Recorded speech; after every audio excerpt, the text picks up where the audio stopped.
Doctor గారు మా పాపకి 13 సంవత్సరాలు ఐ ప్రాబ్లం ఉన్నప్పుడు లాసిక్ సర్జరీ చేయాలన్నారు. అయితే ఇప్పుడే చేయించాలా లేక ఏ వయసులో చేయిస్తే బాగుంటుందో తెలియచేయండి అంటూ అడుగుతున్నారు. ఈ ప్రశ్నకి కంటి వైద్య నిపుణులు డాక్టర్ శ్రీలక్ష్మి నిమ్మగడ్డ గారు సమాధానం అందిస్తారు. కళ్ళజోడు సమస్య అనేది మనం చాలా మందిలో చూస్తుంటాం, బట్ అందరికీ ఉండదు. ఇది చాలా మంది పేరెంట్స్ మా దగ్గరికి వచ్చి అడుగుతూ ఉంటారు, టీవీ చూస్తున్నారు మా పిల్లలు, ఎక్కువగా కంప్యూటర్ వాడుతున్నారు, అందుకే వచ్చిందేమోనని. బట్ వీటి వల్ల రాదు, అందరూ ఇది అర్థం చేసుకోవాలి. ఎందుకంటే జెనెటిక్ సమస్యల్ని మనం రోజు చేసే పనులతోటి మనం ముడిపెడుతుంటాం. ఈ జెనెటిక్ సమస్యల వల్ల వచ్చింది జెనెటిక్ సమస్యల వల్లే కారణం. జనరల్గా 10 జనరేషన్ స్టడీస్ అంటాం. అంటే మా పేరెంట్స్కి లేదు కదండి ఎందుకు వచ్చింది అంటారు. 10 generations from husband side and wife side, అది 10 జనరేషన్ స్టడీలోనే తెలుస్తుంది. చాలా మందికి మనకి తండ్రుల పేర్లు వాళ్ళ పేర్లే సరిగ్గా తెలియదు. సో ఎవరికి ఏం సమస్యలు ఉన్నాయో మనకు తెలియదు కాబట్టి వీ అజ్యూమ్ దట్ ఇది జెనెటికల్గా వచ్చిందని. ఈ ప్రాబ్లం జనరల్గా చిన్న ఏజ్లోనే బిగిన్ అవుతుంది. తర్వాత 18-20 ఏళ్ళు వచ్చే వరకు అది పెరిగి దానంతట అది స్టెబిలైజ్ అవుతుంది. మనం బాడీ గ్రోత్, మనం హైట్ పెరిగి ఒక ఏజ్ వచ్చాక ఎలా ఆగిపోతామో ఈ కళ్ళజోడు పవర్ వచ్చినప్పుడు కూడా దానంతట అది ఆగాలి అంటే మనం కూడా 18-20 ఏళ్ల వరకు అది వెయిట్ చేయాల్సిందే. సో 13 ఏళ్ల వయసులో చేయడం అనేది చేయకూడదు. చేసినా కూడా పవర్ పెరుగుతుంది. ఎక్కడా కూడా ఏ విధమైన చికిత్సా విధానం లేదు పెరిగే పవర్ని ఆపడానికి. ఇంకొంతమంది పాలకూర, క్యారెట్లని ఏ విటమిన్ డెఫిషియన్సీకి కూడా లింక్ చేస్తుంటారు. వాటికి దీనికి సంబంధం లేదు. సో అంటే న్యూట్రిషన్ లోపం వల్లనో ఇంకో దేని వల్లనో కూడా కాదు ఇది. సో పవర్ స్టేబుల్ అయినాక మనం ఏదైనా ప్రొసీజర్ గురించి ఆలోచించవచ్చు. సో ఈ రోజున లేసిక్ అనేది చాలా వరల్డ్ వైడ్గా కూడా చాలా పాపులర్. చాలా మంది వచ్చి మాకు లేసిక్ ట్రీట్మెంట్ కావాలని కూడా వచ్చి అడుగుతూ ఉంటారు, అంత పాపులర్ అయింది.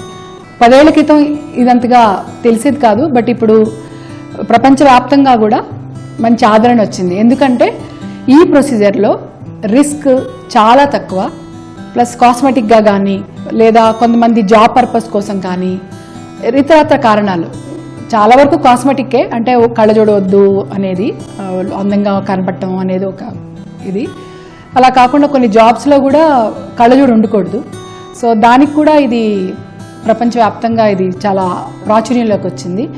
ఇంకా చెప్పాలంటే నాసా, ఏవియేషన్ మెడిసిన్ అలాంటి ఏజెన్సీస్లో కూడా, ఈవెన్ ఇండియన్ ఆర్మీలో కూడా దీన్ని యాక్సెప్ట్ చేస్తూ ఉన్నారు. కాకపోతే ఈ చికిత్సకు కొన్ని స్క్రీనింగ్ అనేది చాలా ఇంపార్టెంట్. ప్రతి ఒక్కళ్ళకి ఇది సూటబుల్ అవ్వదు. సో సూటబుల్ అవుతుందా లేదా అనేది ముందు నిర్ధారణ చేయాలి. సో ఆ నిర్ధారణకి సంబంధించి రకరకాల డయాగ్నోస్టిక్స్ ఇప్పుడు చాలా అందుబాటులోకి వచ్చాయి. ఇదివరి రోజుల్లో అంటే 5-6 ఏళ్ల క్రితం కంటే ఇంకా ఇప్పుడు అడ్వాన్స్ అయినాయి. అంటే స్క్రీనింగ్ మెథడ్స్ కూడా అడ్వాన్స్ అయినాయి. స్క్రీనింగ్ మెథడ్ ఎందుకు ఇంపార్టెంట్ అంటే ఇది జరిగేది కార్నియా అనే పొర మీద. కార్నియా పొర చాలా అతి పలుచనైన పొర, బట్ చాలా ఇంపార్టెంట్. మనం చూసే ఏదైనా ఆబ్జెక్ట్ నుంచి ఆ లైట్ అనేది ఈ కార్నియా ద్వారా లోపలికి వెళ్ళి అక్కడి నుంచి మన రెటినా మీద వంపుని మార్చుతూ ఉంటుంది ఇది. సో ఈ కార్నియా అనే భాగం మీద మనం ఈ లేజర్ చేస్తున్నాం కాబట్టి ఆ పర్సన్కి సంబంధించి కార్నియా అనేది ఎలా ఉందనేది ముందు మనం స్టడీ చేస్తాం. సో దీనిలో కనుక ఆ కార్నియా థిక్నెస్ ఏమాత్రం లేసిక్కి సంబంధించి సూటబుల్ లేదు అనుకుంటే మనం ఆ ప్రొసీజర్ని అమలు చేయకూడదు.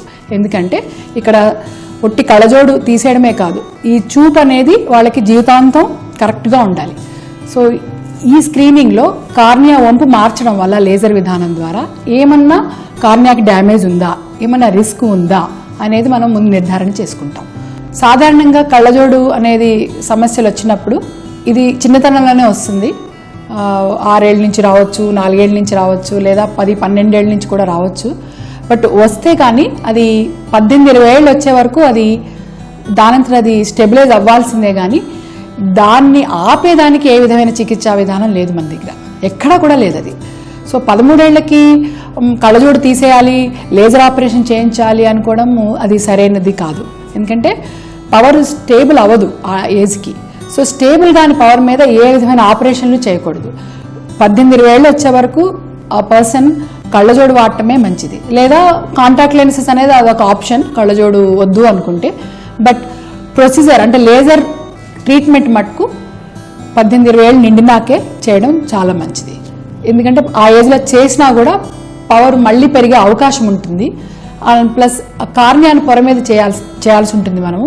అది అతి పలచనైన పొర. అది ఒకసారి లేదా మ్యాక్సిమం 2 సార్లు చేయగలుగుతామేమో. బట్ దాన్ని ఉపయోగించే విధానం మటుకు అతి జాగ్రత్తగా చేయాలి. ఎందుకంటే ఇది చూపు బాగా జీవితాంతం ఉండాల్సిన చూపుతోటి కదా మనం డీల్ చేసేది. సో ఆ ఏజ్లో మనం ఏమాత్రం సర్జరీ చేయకూడదు. ఇవాళ రేపు క్యాటరాక్ట్ సర్జరీ చాలా ఈజీ అయిపోయింది. చాలా మంది సర్జరీ అవగానే ఏంటి డాక్టర్ గారు ఇటు పక్క పడుకోవచ్చు, చేసిన పక్క పడుకోకూడదు అనుకుంటారు. అది పెద్ద అపోహ. చేసిన పక్క అయినా పడుకోవచ్చు, వంగడం లాంటివి అన్ని పనులు చేసుకోవచ్చు. టీవీ చూడటం కానీ పేపర్ చదవడం కానీ అన్ని యథావిధిగా మన రొటీన్ ఏదైతే ఉందో అన్నీ చేయొచ్చు. మనం చేయకూడదల్లా కూడా కన్ను నలపడం. కన్ను నలపకూడదు, ఎందుకంటే అతి చిన్న ఊండ్ క్యాటరాక్ట్లో చేసేది. అయినా కూడా దానిలో ఊండ్ అనేది ఉంది కాబట్టి ఇన్ఫెక్షన్ భయం ఉంటుంది కాబట్టి మనం కళ్ళు నలపడము కానీ హైజీన్ అంటే శుభ్రత మెయింటైన్ చేయడం. యాక్చువల్గా క్లీన్ చేసుకునే విధానం ఏంటంటే నీళ్లు బాయిల్ చేసి బాగా మరిగించినాక చల్లారినాక దాంట్లో దూది వేసి దాంతో క్లీన్ చేసుకొని అది పడేసేయాలి. ఒకటే క్లాత్ పెట్టి తుడవడం వల్లే ఇన్ఫెక్షన్ ఛాన్సెస్ ఉంటాయి. సో అలా చేయకుండా ఈ పద్ధతి అవలంబించాలి.